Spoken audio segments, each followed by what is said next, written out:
이런 상황들이 믿겨지시나요? G7 국가도 아닌 작은 나라가 세계 초강대국 미국의 시각을 완전히 바꾸어 놓았습니다.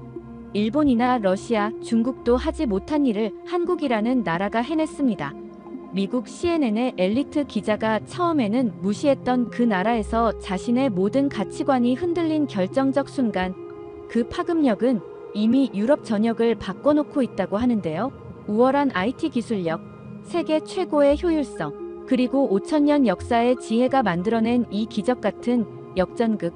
한국인의 손길이 닿는 곳마다 세상이 업그레이드되는 그 놀라운 현장 속으로 들어가 보시죠. 미국에서 날아온 충격적인 이야기 지금 시작합니다. 그리고 어디에서 듣고 계신지 아래 댓글에 나눠주세요. 그 전에 잠깐 1초 만에 누를 수 있는 좋아요 버튼을 꾹 눌러주시면 영상 제작에 큰 힘이 됩니다. 그럼 바로 사연 시작하겠습니다. 안녕하세요. 저는 마리아 앨리슨이라고 합니다. MIT에서 사회학을 전공했고 인간 행동 패턴과 문화 간 충돌을 깊이 연구했던 시간들이 지금의 저를 만들었습니다.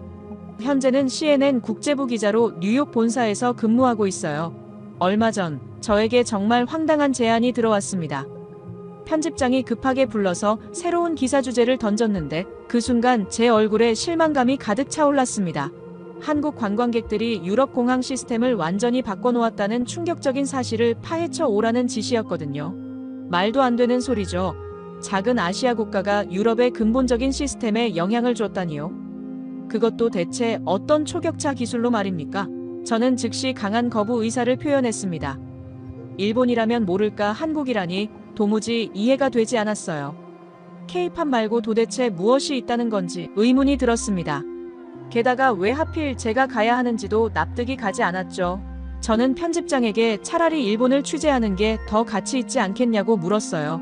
적어도 일본은 G7 국가이고 역사적 깊이가 있지 않냐고 반박했습니다. 하지만 편집장은 단호했어요. 이게 단순한 여행 취재가 아니라 글로벌 트렌드의 중요한 변화라고 강조하면서 유럽 전역에서 갑자기 한국인 관광객들의 영향력이 급상승하고 있다는 사실과 그들이 요구하는 서비스 수준에 맞추기 위해 유럽 기업들이 시스템을 개편하고 있다는 놀라운 현상을 직접 확인하라고 했어요. 일시적인 트렌드인지 아니면 진짜 변화의 징조인지 파악해오라는 임무였습니다. 저는 속으로 한숨을 내쉬었어요.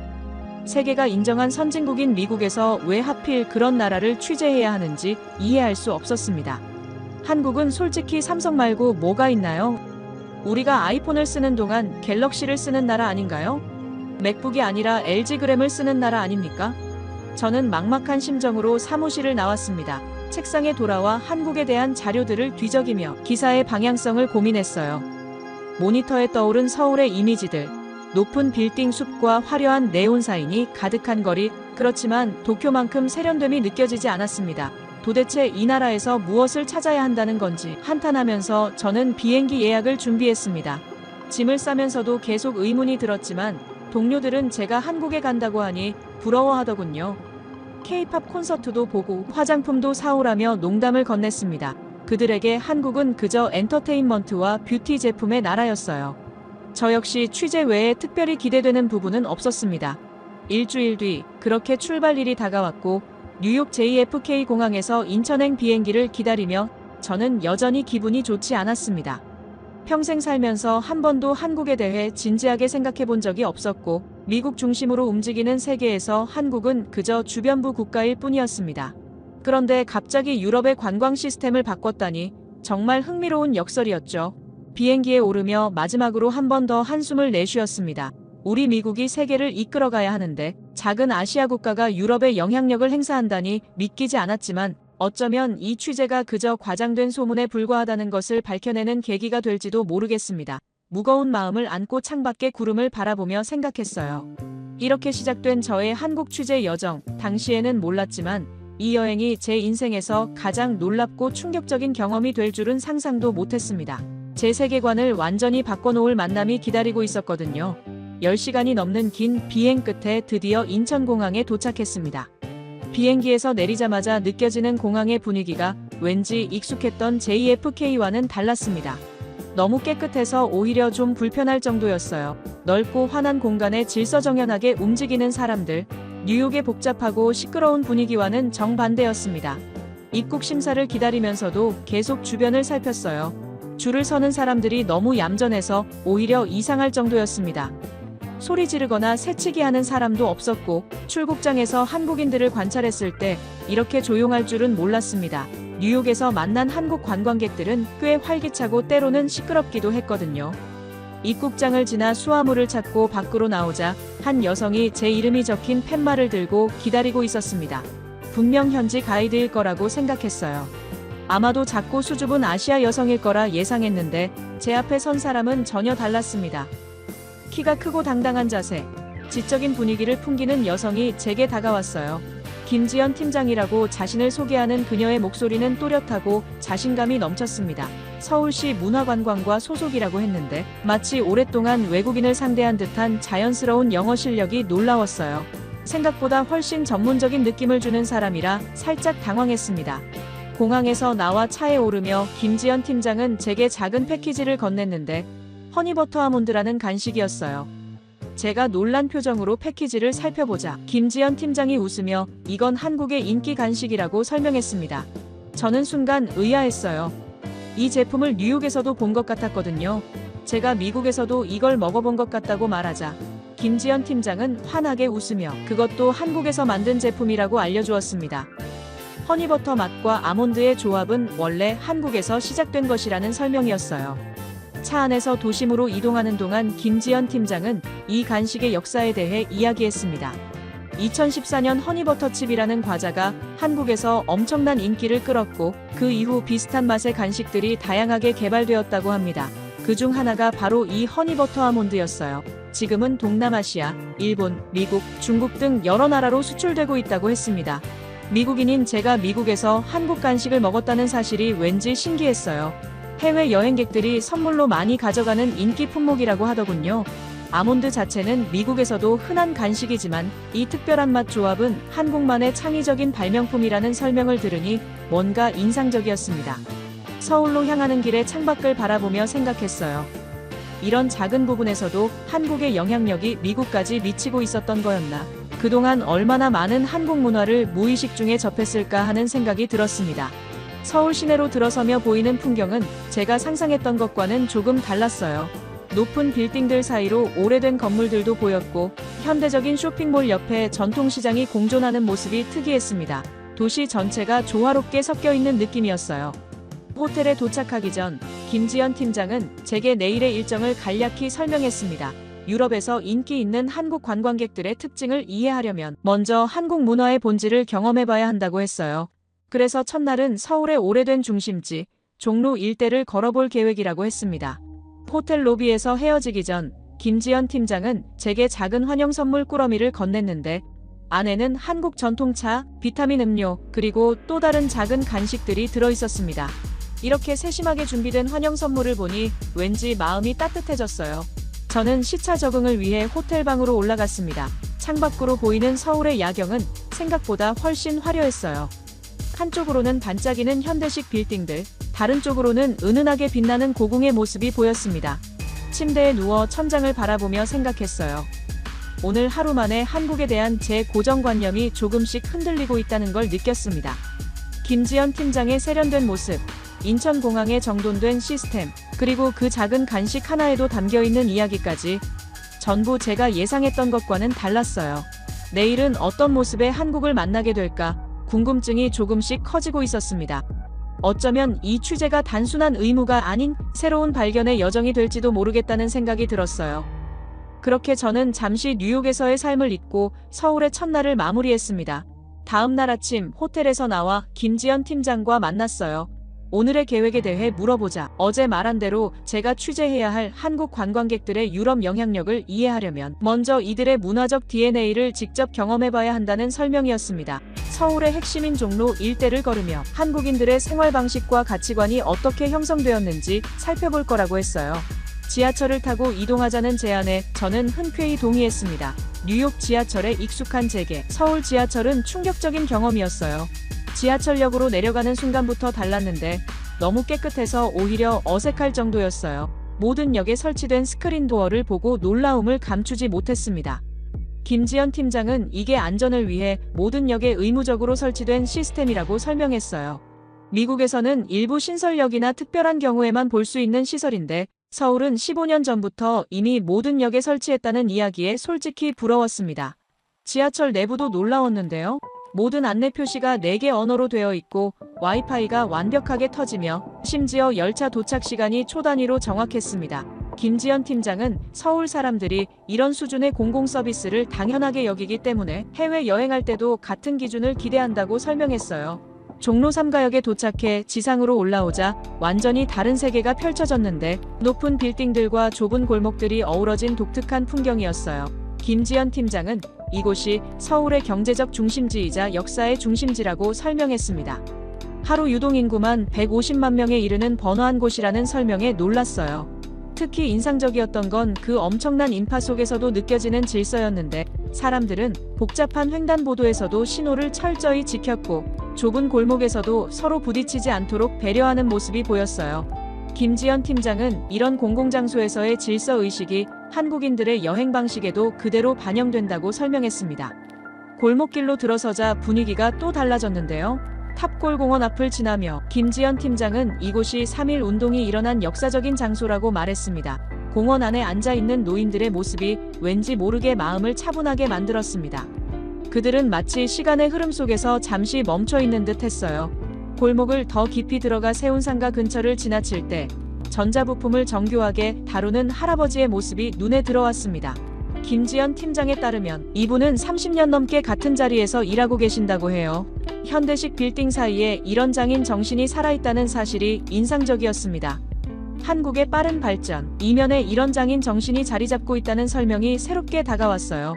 그렇게 이야기하며 걷다 보니 어느새 종묘에 도착했는데 처음에는 그냥 평범한 고궁 중 하나겠거니 생각했습니다. 하지만 거대한 정문을 지나 안으로 들어서는 순간 말로 설명하기 어려운 공간감에 숨이 멎는 듯 했어요. 김지연 팀장은 조용한 목소리로 설명했습니다. 종묘가 단순한 건물이 아니라 세계적인 건축가들이 극찬한 동양 건축의 걸작이라고요. 프랭크 게리가 세계 최고의 건물 중 하나라고 평가했으며 많은 서양 건축가들이 이곳을 파르테논 신전에 비유한다는 이야기를 들으니 새롭게 보였어요. 특히 인상적이었던 것은 사람들의 태도였습니다. 모두가 자연스럽게 종묘 안의 특정 길을 피해 걸어갔어요. 제가 의아한 표정을 짓자 김지연 팀장이 설명해 주었습니다. 그 길은 실로라고 부르는 신이 다니는 길이라고요. 사람들은 그 길을 피해 걸음으로써 과거와 전통에 대한 존중을 표현한다는 설명이었어요. 김지연 팀장은 이어서 이런 무언의 질서가 한국인들의 여행 문화에도 그대로 녹아있다고 말했습니다. 유럽 관광지에서 한국 관광객들이 소음을 내지 않고 줄을 잘 서고 규칙을 철저히 지키는 이유가 이런 문화적 배경 때문이라는 설명이었어요. 그러면서 최근 유럽 공항들이 한국 관광객들의 요구에 맞춰 시스템을 바꾸고 있는 이유도 그들의 높은 기준과 질서 의식 때문이라고 덧붙였습니다. 종묘를 나와 우리는 서술라길로 향했는데 김지연 팀장의 설명에 따르면 이 길은 옛날 종묘를 순찰하던 술라청 서쪽에 위치해 이름 붙여진 곳이라고 해요. 좁은 골목이지만 깊은 역사를 간직한 이 길을 걸으며 시간 여행을 하는 듯한 느낌이 들었습니다. 서술라길에서 이어진 익선동에 들어서자 분위기가 또 달라졌어요. 한옥을 개조한 카페와 음식점, 소품 가게들이 즐비했습니다. 처음에는 그저 관광객을 위한 상업적인 공간으로 보였어요. 그런데 한 한옥 카페의 창가에 앉아 차를 마시며 창밖을 바라보는 순간 마음이 흔들렸습니다. 창문 너머로 종묘의 담벼락이 고요하게 서 있었어요. 현대적인 카페 안에서 수백 년의 역사를 바라보는 그 순간 이상한 전율이 온몸을 흘렀습니다. 김지연 팀장은 이런 오래된 것과 새 것의 조화가 한국의 특징이라고 말했어요. 빠르게 변화하는 트렌드에 민감하게 반응하면서도 전통의 가치를 소중히 여기는 이중성은 한국 관광객들만의 독특한 강점이라는 설명을 들었습니다. 첨단 기술과 편리한 서비스를 자연스럽게 활용하면서도 방문한 지역의 역사와 문화에 깊은 존중을 보이는 모습이 인상적이라고 하더군요. 그 이야기를 들으며 저도 비로소 한국 관광객들이 유럽에 남기는 따뜻하고 품격 있는 영향력을 조금씩 이해하게 되었습니다. 한국에서의 질 높은 서비스와 체계를 자연스럽게 경험해온 덕분에 세심한 시스템에도 빠르게 적응하면서도 언제나 공공장소에서는 타인을 배려하고 질서를 지키려는 태도가 인상적이었습니다. 기대하거나 요구하기보다는 조용히 배려하고 스스로를 조율하는 그들의 모습에서 성숙한 시민의식과 깊이 있는 문화적 배경이 느껴졌어요. 이런 여행객들이 늘어나면서 유럽의 관광 산업이 변화할 수밖에 없다는 사실이 납득되기 시작했습니다. 우리는 서울의 도심을 걸으며 이곳저곳을 둘러봤어요. 인사동의 전통 공예품 거리, 북촌의 조용한 한옥마을, 그리고 점점 현대적으로 변해가는 삼청동까지 이 모든 곳이 걸어서 이어지는 작은 세계였어요. 발은 아팠지만 마음은 점점 가벼워졌습니다. 해가 저물어갈 무렵 우리는 북촌의 한 카페 옥상에 올라가 서울의 전경을 바라보았어요. 한쪽으로는 고궁의 기와 지붕이, 다른 쪽으로는 높은 빌딩의 불빛이 모두 한 화면에 담겼습니다. 그 순간 왠지 모르게 눈시울이 뜨거워졌어요. 김지연 팀장은 조용히 물었습니다. 이제 조금 이해가 되나요? 왜 한국 관광객들이 유럽에 가서도 특별한 영향력을 행사하는지? 저는 솔직하게 대답했어요. 네, 이제 조금 알 것 같아요. 그들은 높은 기준과 깊은 문화적 배경을 함께 가진 사람들이군요. 돌아오는 지하철 안에서 저는 창밖을 바라보며 생각에 잠겼습니다. 며칠 만에 한국에 대한 제 인식이 완전히 바뀌고 있다는 사실을 느꼈어요. 그리고 더 궁금해졌습니다. 이런 복합적인 문화를 지닌 한국인들이 실제로 유럽의 어떤 시스템을 변화시켰는지 더 구체적으로 알고 싶어졌습니다. 설레는 마음으로 기다려졌고 처음으로 이 취재가 의무가 아닌 특권처럼 느껴지기 시작했습니다. 유럽의 공항 시스템을 바꿀 만큼 강력한 영향력을 가진 이 나라의 비밀이 점점 더 궁금해졌어요. 다음 날 아침, 김지연 팀장은 제게 탑골 공원을 좀 더 자세히 들여다보자고 제안했습니다. 어제는 그저 지나쳤을 뿐이니 그 안에 담긴 역사를 더 깊이 살펴보자는 이야기였어요. 푸른 하늘 아래 공원 입구에 도착하자 웅장한 3일문이 우리를 맞이했는데 김지연 팀장에 따르면 원래 이 자리에는 서양식 석조 대문이 있었지만 지금은 강릉 객사문을 모방해 만든 문이 서 있다고 했어요. 탑골 공원 안으로 들어서자 마치 시간이 느려지는 듯한 기분이 들었습니다. 나무 그늘 아래 벤치에 앉아있는 노인들, 조용히 담소를 나누는 사람들, 그리고 공원 한가운데 솟아있는 장엄한 석탑과 팔각정이 눈에 들어왔어요. 그녀는 이곳이 한국 역사에서 어떤 의미를 지니는지 설명해 주었습니다. 원래 절이 있던 자리였다가 대한제국 시기에 근대식 공원으로 조성되었고 한국 최초의 음악당이 있었으며 무엇보다 3.1 운동의 발상지였다는 이야기였어요. 팔각정 앞에 서자 김지연 팀장은 조용한 목소리로 바로 이곳에서 독립선언문이 낭독되었다고 말했습니다. 그날 수천 명의 사람들이 이곳에 모여 만세를 외쳤다고 했어요. 팔각정을 바라보며 그날의 광경을 상상해 보았습니다. 수천 명의 사람들이 목숨을 걸고 독립을 외치던 그 순간 그들의 용기와 결의가 이 공간에 여전히 남아있는 듯 했어요. 우리는 공원 한편에 마련된 벤치에 앉아 쉬기로 했습니다. 그때 우리 앞 벤치에 앉은 일본인 관광객 무리가 눈에 띄었어요. 한 중년 남성이 꽤 큰 목소리로 동료들에게 이 공원도 사실은 일본이 만들어준 것이며 일본이 한국을 근대화해 주었다는 취지의 말을 하고 있었습니다.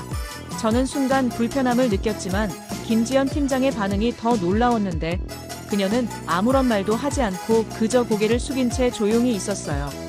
예상했던 분노나 항해 대신 침묵을 선택한 그녀의 모습이 의아했습니다. 일본인 관광객들이 자리를 뜬 후 제가 김지연 팀장에게 왜 아무 말도 하지 않았는지 물었습니다. 그건 분명 왜곡된 역사이고 한국인들은 피해자인데 어떻게 참을 수 있었는지 궁금했어요.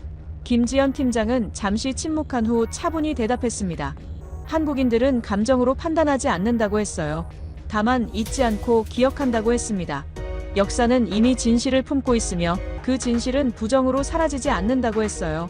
굳이 화내며 싸울 필요는 없다고 했고 소란으로 감정을 소모할 이유도 없다고 했습니다. 진실은 조용히 그러나 단단하게 제자리를 지키는 것이라고 말하면서 한국이 바라는 것은 보복이 아니라 성찰이며 침묵이 아니라 책임이라고 했어요.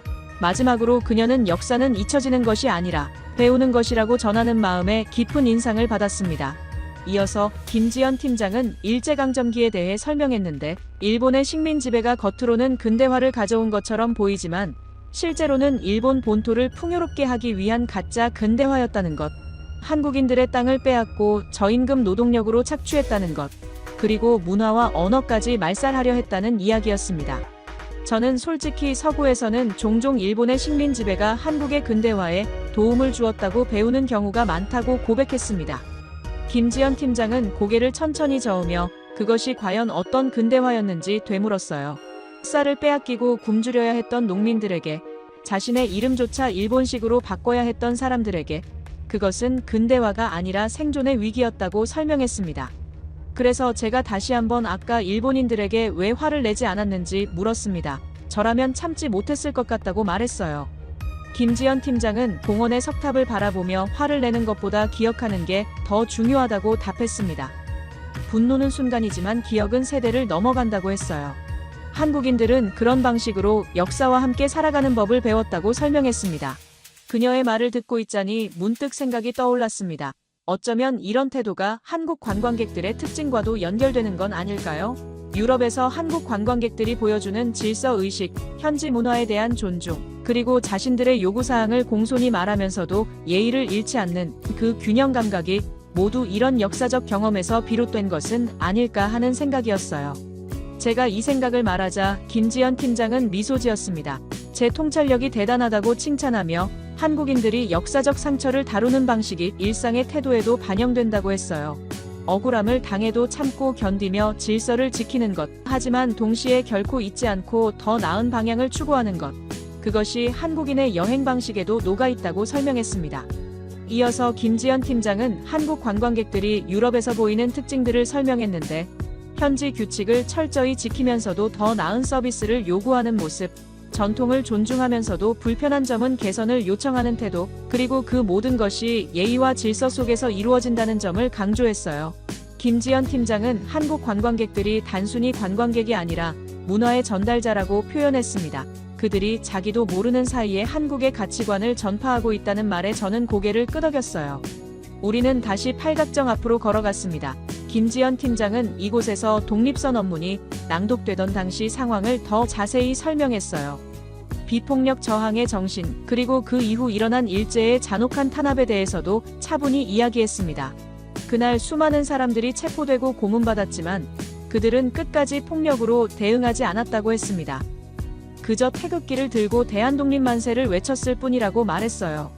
저는 문득 그런 역사에도 불구하고 현재 한국과 일본의 관계가 어떤지 물어보았습니다. 김지연 팀장은 생각에 잠긴 듯 잠시 침묵했다가 관계가 복잡하다고 대답했습니다. 정치적으로는 여전히 많은 갈등이 있지만 문화적 교류는 활발하다고 했어요. 많은 한국인들이 일본 여행을 좋아하고 일본 문화도 즐긴다고 설명했습니다. 중요한 것은 개인과 역사를 분리해서 볼 줄 아는 능력이라고 덧붙였어요. 공원을 나오면서 제 마음속에는 깊은 생각이 자리 잡았습니다. 한국의 역사는 단순한 사건들의 나열이 아니라 그것을 어떻게 기억하고 또 극복해 나가는지에 관한 이야기였어요. 그리고 그 기억의 방식이 현재 한국인들의 일상과 여행 문화에까지 깊이 녹아있다는 사실이 놀라웠습니다. 김지연 팀장과 나란히 걸으며 생각했어요. 한국 관광객들이 유럽 공항 시스템을 바꿀 정도로 영향력을 발휘하게 된 배경에는 단순한 경제력이나 기술력만이 아니라 이런 역사적 경험과 문화적 태도가 있었다는 깨달음이 들었습니다. 카페에 앉아 오늘의 경험을 정리하면서 저는 노트에 한국의 고요는 망각이 아니라 기억을 품은 질서라고 적었습니다. 그들이 만들어가는 변화는 단순한 요구가 아니라 더 나은 세상을 향한 조용한 외침이라고 써내려갔어요. 이날의 경험은 제가 한국을 바라보는 시각을 완전히 바꿔놓았습니다. 그리고 앞으로의 취재 방향도 더욱 분명해졌어요. 단순히 유럽의 시스템을 바꾼 한국 관광객이 아니라 역사의 아픔을 기억하며 더 나은 질서를 만들어가는 사람들의 이야기로 말입니다. 마지막 날 김지연 팀장은 저를 명동으로 안내했는데 그곳이야말로 한국의 현대적인 모습과 쇼핑 문화를 가장 잘 보여줄 수 있는 곳이라고 했어요.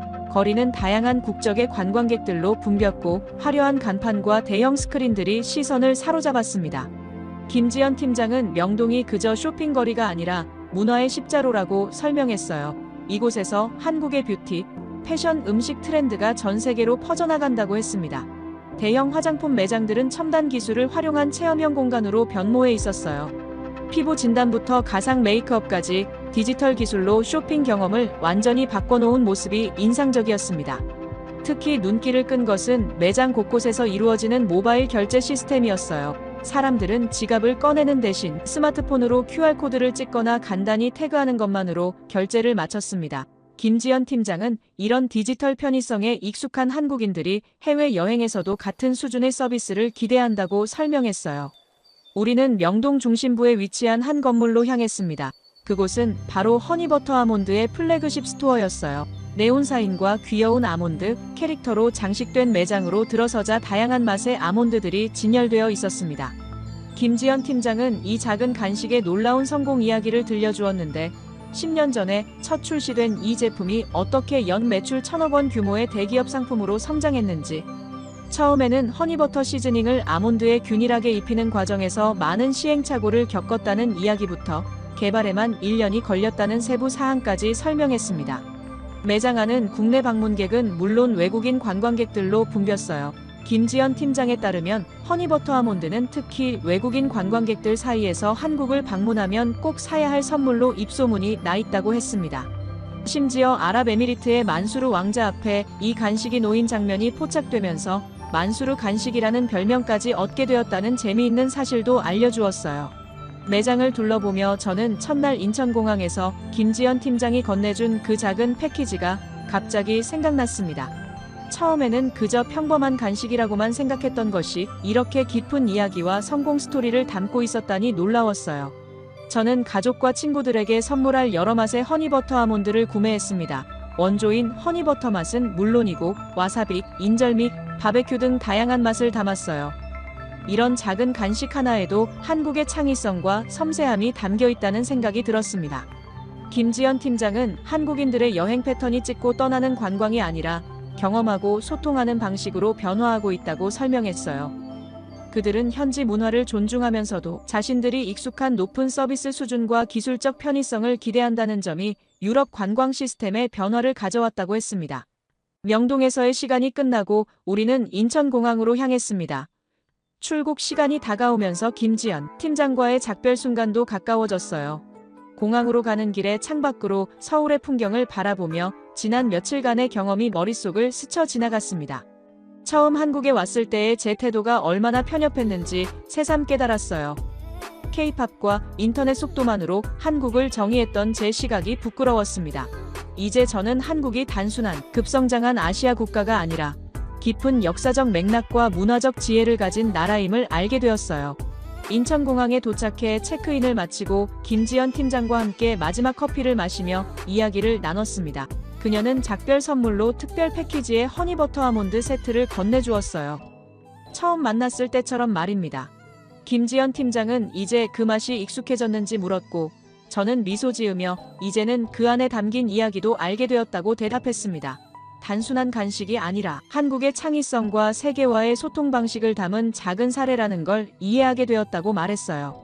탑승구 앞에서 김지연 팀장과 마지막 인사를 나누며 그녀는 이번 방문이 단순한 취재 이상의 의미가 되었기를 바란다고 말했어요. 저는 진심으로 그렇다고 대답했습니다. 여행은 제 시각을 완전히 바꿔놓았고 이제 저는 더 넓은 관점으로 세계를 바라볼 수 있게 되었다고 말했어요. 비행기에 오르기 전 마지막으로 돌아보며 생각했습니다. 이제 미국으로 돌아가 이 이야기를 전할 차례입니다. 말보다 오래된 기억이 공기처럼 흐르는 나라, 설명보다 리듬으로 살아있는 거리, 전통과 혁신이 공존하는 도시. 그리고 그 모든 것을 조용히 세계로 전하고 있는 사람들의 이야기를 담아야겠다고 다짐했어요. 뉴욕에 도착하면 편집장에게 어떤 보고서를 제출할지 이미 마음속으로 구상이 끝났습니다. 단순히 한국 관광객들이 유럽 공항 시스템을 바꿨다는 표면적인 현상이 아니라 그 이면에 있는 깊은 문화적 배경과 가치관, 그리고 한국이라는 나라의 진정한 모습을 담은 이야기로 말입니다. 비행기가 이륙하며 서울의 풍경이 작아져 가지만 제 마음속에서 한국의 이미지는 오히려 더 선명하고 커다랗게 자리 잡았어요. 이제 저는 단순한 취재 기자가 아니라 두 문화 사이의 다리가 되어 더 깊은 이해를 전하는 사람이 되고 싶습니다. 그것이 제가 한국에서 받은 가장 소중한 선물이었으니까요. 끝까지 제 이야기를 들어주셔서 감사합니다. 모두 안녕히 계세요. 오늘의 사연 어떻게 들으셨나요? 처음에는 그저 작은 나라에 대한 취재로 시작된 여정이 이렇게 깊은 울림을 줄 누가 알았을까요? 우리가 평소에 당연하게 여기는 것들이 사실은 세계적으로 특별한 것일 수 있다는 점이 정말 놀라운 것 같네요. 특히 역사적 아픔을 대하는 우리의 태도가 인상적이었는데 미워하지 않고 그저 잊지 않는 그 모습이 얼마나 성숙하고 아름다운지, 그런 마음가짐이 우리 여행객들의 행동에도 녹아들어 있다는 사실, 새롭게 발견한 우리의 모습 같아 더욱 의미가 깊었습니다. 어쩌면 우리는 스스로 깨닫지 못하는 사이에 세계에 좋은 영향을 미치고 있는지도 모르겠네요. 그저 당연하게 여겨온 우리의 일상이 다른 이들에게는 놀라운 경험이 될 수 있으니까요. 여러분의 생각은 어떠신가요? 아래 댓글에 남겨주세요. 그리고 감동적인 사연을 주변 사람들과 공유하고 함께 이야기 나눠보세요. 마지막으로 1초밖에 걸리지 않는 구독과 좋아요, 알림 설정은 영상 제작에 큰 힘이 됩니다. 지금까지 감동을 담아 여러분께 진심을 전하는 감동담기였습니다. 오늘 하루도 행복한 하루 보내세요.